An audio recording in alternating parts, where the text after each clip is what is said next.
Hello, and welcome back to the podcast where you are invited for lighthearted conversations about things that matter as you seek to live your most meaningful, beautiful, and joyful life.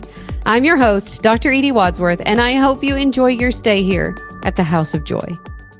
To the podcast, this is episode number 227. Do this before 2025 and make the last 90 days of this year your best yet. I'm really excited about this episode. Before we dive in, I would like to say that please continue praying, donating, sending any resources you have to our area. We have undergone just horrific devastation.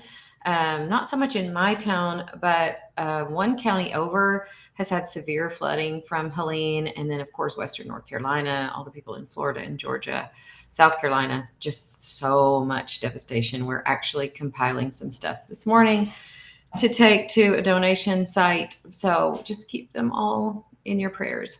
Having gone through life-changing, horrific devastation myself in 2010 with a house fire, I feel like I can really sympathize with the people who are dealing with so much loss, and I just have my heart and prayers. So we had just a little bit of the effects of it, some severe weather this weekend. We lost power for a few days. And during that time, it's interesting because, you know, when you're without power, it's kind of a little bit, I mean, it's not great, but because you don't have like your normal routine, I found myself like, okay, I'm going to go out on the porch. I took my knitting out there and really like fell into a rabbit hole of knitting. It was so fun. It was still really breezy from the storm. And it got me to thinking about, because I just finished a workshop last week, the Design Your Life workshop, and have now opened up Life Mentoring School. We're welcoming all of our new students into Life Mentoring School who decided to join us. And we've been hearing from them already talking about just how much value they got out of it. And it's so interesting because I have been doing this work for a long time, and I kind of take for granted that now I have these skills that really come in handy when you're going through a hard time. Building mental resilience, knowing how to regulate your emotions and your nervous system. It's like really important life skills, especially when things go bad. I wish I had had these skills actually when we lost our house in 2010. I didn't have them then. And over the next couple of years, I really fell into depression. And then that led to a health crash. It was really, you know, a whirlwind of some difficult years.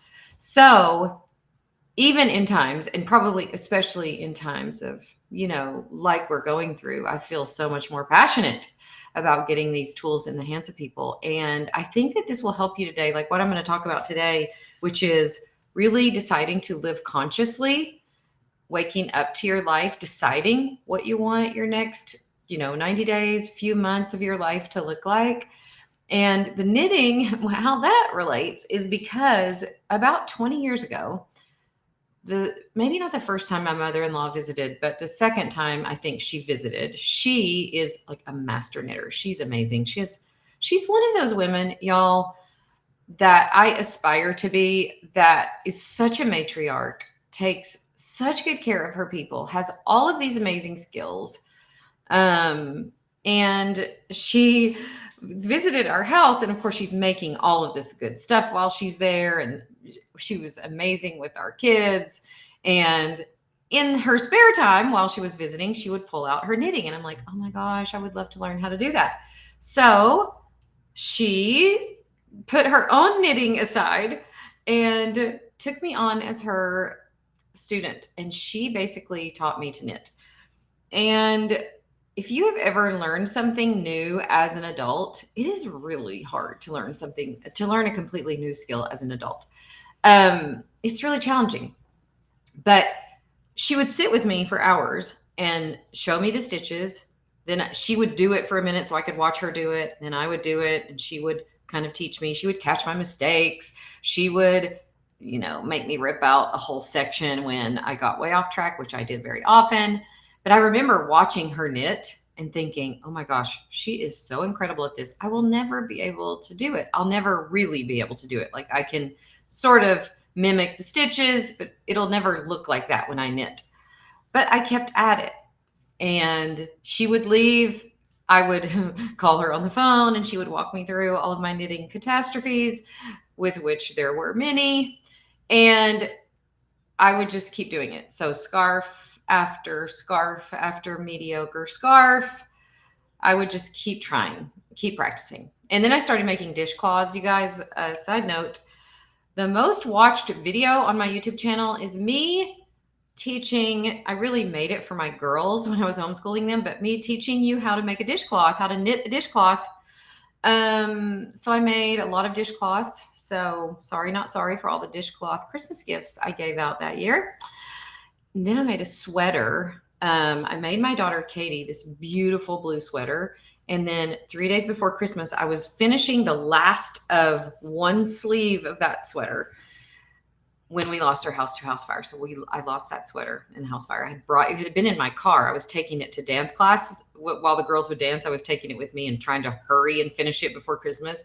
And I had brought it inside because I only had literally probably 5 or 6 inches of one arm left, and it burned in the house fire. And since then, I've taught myself to make blankets. It's just been such a joy and also such a frustration to learn how to do something new. And it was interesting because this weekend I sat on my porch. I was working on a blanket, praying for the victims all around our area. I was praying for my soon-to-be son-in-law, Haddon. He left for Syria, for the Middle East, through the military this past weekend. And so just for so many reasons, I just felt tender and kind of emotional. And just sitting on my porch and praying and knitting and thinking about all these things. And it dawned on me like, oh my gosh, 20 years later, now I'm one of those people that I would look at my mother-in-law and go, I'm never going to be able to do it. I'm never going to be able to look like I even know what I'm doing. I'm never going to get fast at it. And I was like, I'm a knitter now, y'all. I'm kind of fast at it. If you could watch me do it, you'd be like, oh, she knows what she's doing. I mean, sort of, but I am in awe that I didn't give up, that I just kept at it. And I think what was so important to me is that I had somebody to show me how to do it and to help me practice and to show me the error of my ways. And then every time I would go visit in Minnesota, I would take my knitting and she would show me a new stitch. She actually is the one who helped me figure out how to do the underarm part of the sweater. There were all these, stitches that I didn't know how to do. But really, to make something by design with your own two hands, I mean, there's nothing quite like it. It's so deeply satisfying. So this is not necessarily an episode where I encourage you to knit, although please, if you haven't learned to do something like that, crochet or knit or something where, you can do something, make something with your own two hands. It is so amazing. But it made me so grateful for her patient mentoring of me all those years. And it's kind of a lost art because we all live so scattered and we don't sit around on our porches anymore and knit and pass down these skills. It also makes me very thankful for the years that I homeschooled my girls where I could pass on these things. But I just kind of was like in awe of like, oh, this feels so natural to me now. I'm kind of fast at doing it. I so enjoy it. It's brought me so much joy. I've made beautiful things. Again, also challenging and hard, which all the best things in life are. But what that has to do really with designing your life and living with intention is that it's just so easy to go through life on autopilot. And because we're so used to doing that, living unconsciously, not living with intention, not deciding what we want our next 90 days to look like, it's so helpful to have a mentor. I hope this podcast is a mentor to you. I hope you go back and listen to the previous episodes, and I hope it feels like we're sitting on my porch and I'm teaching you things that I've learned, usually the hard way, and just sharing some encouragement. I hope it feels like that. But what I do know is that when you're really trying to make significant life change, when you're really trying to design your life on purpose, when you're really trying to learn something brand new, a brand new skill, if you're brand new to learning how to regulate your emotions and how to regulate your nervous system and how to create through your mindset the kind of life that you want, having a mentor is really, really helpful.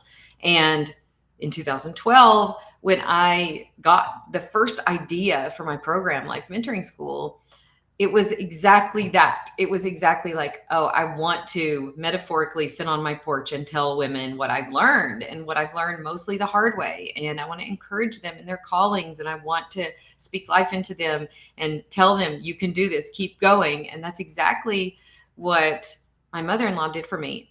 It's funny because I think it was last November or last December, Emmy brought her friends here for the weekend. I'm like, oh, we should learn how to knit. So I gave them all knitting stuff, and we just practiced that weekend. And almost everything that they actually made that weekend had to be ripped out because it's a difficult skill to learn how to do.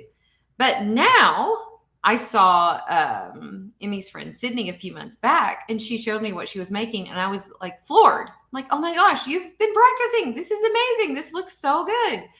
And same is true when we're learning new life skills that are so beneficial: mental resilience, emotional resilience.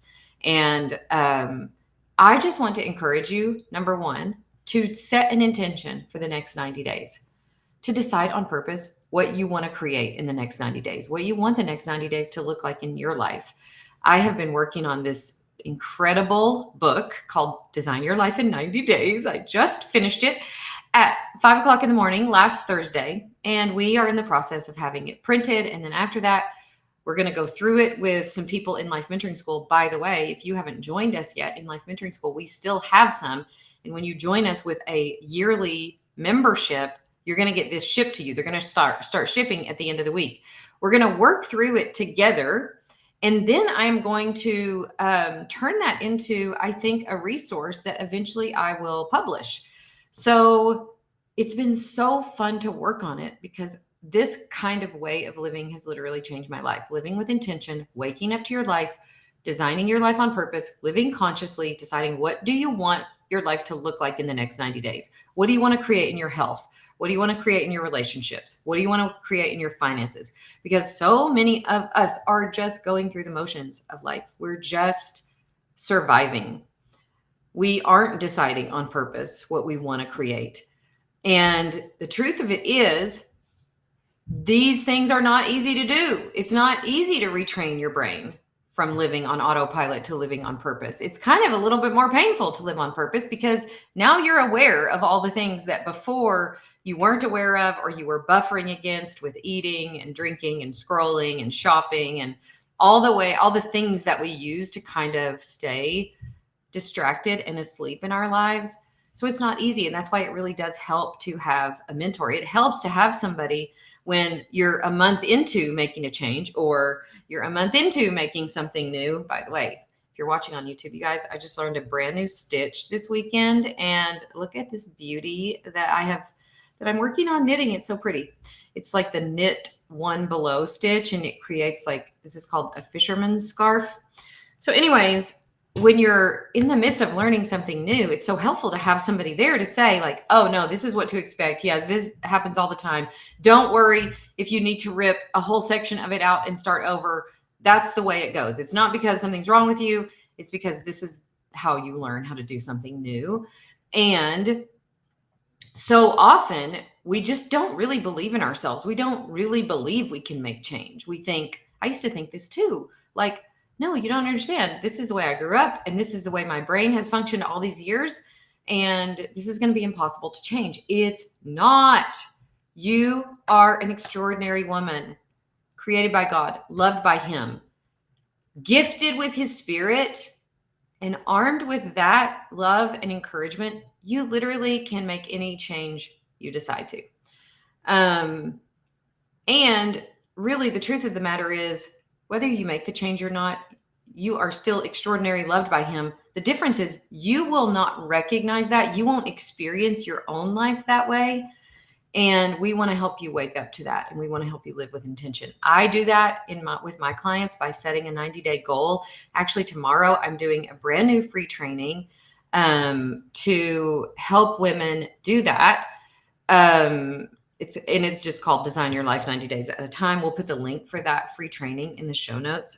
I'm just checking here. I think the link for that is ediewadsworthcoaching.com/purpose. Yes, it is. So if you want help with doing this, we would love to help you do it. And I can't have you come sit on my porch, but doing these trainings, joining Life Mentoring School is the next best thing. And having a mentor there that literally walks with you through this, giving you the support that you need, will help you break free from the bondage of whatever way of thinking and being in the world that you've been living in, likely unconsciously, that's not serving you. So I just wanted to encourage you to do that. And we can't wait to help you in any way we can, whether that's through our free podcast, our free training tomorrow, whether you join us. Listen, you guys, I can't imagine a better way to head into the next 90 days than to join us in Life Mentoring School. We just had one of our clients that did the workshop with us last week join us. And when she logged into Life Mentoring School, she came back into the Facebook group, into the Design Your Life Facebook group. And she said, I am literally blown away. She said, I had no idea how many resources were available, how much live coaching, how many small group coaching sessions, the curriculum itself. She said, this is amazing. And that is what most of our people tell us in the first few days of being in our world. You've heard the quote that you are the average of the 5 people that you spend the most time with.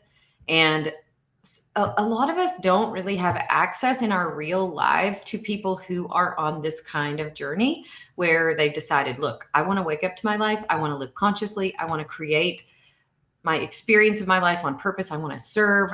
I want to use my gifts at the highest level. Most of us are not just surrounded by people in our real life. So this kind of program is a chance for you to surround yourself with like-minded people. Okay, love you so much. And join us tomorrow or join us in Life Mentoring School. We would love to help you in any way we can. Have a great rest of your day. Bye for now.